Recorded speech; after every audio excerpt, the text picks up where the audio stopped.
Bangladesh coast guard পশ্চিম zone মংলায় বিসিজিএস Kamruzzaman এবং রূপসায় বিসিজিএস তৌহিদ জাহাজ দুপুর 2টা থেকে বিকাল 4টা পর্যন্ত সর্বসাধারণের জন্য উন্মুক্ত রেখেছে।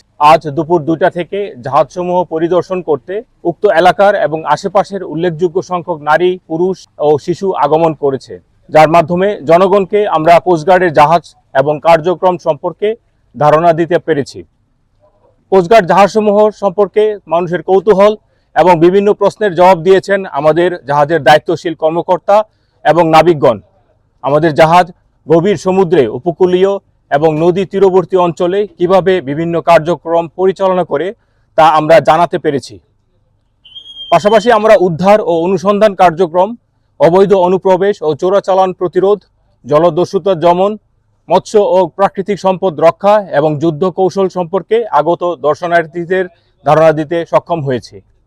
এছাড়াও দেশের আইন শৃঙ্খলা পরিস্থিতির নিয়ন্ত্রণে বাংলাদেশ কোস্টগার্ড 24 ঘন্টা টহল জারি রেখেছে, যার মাধ্যমে কোস্টগার্ডের আওতাধীন উপকূলীয় এবং নদী তীরবর্তী অঞ্চলে আইন শৃঙ্খলা পরিস্থিতি অনেকাংশেই উন্নত হয়েছে।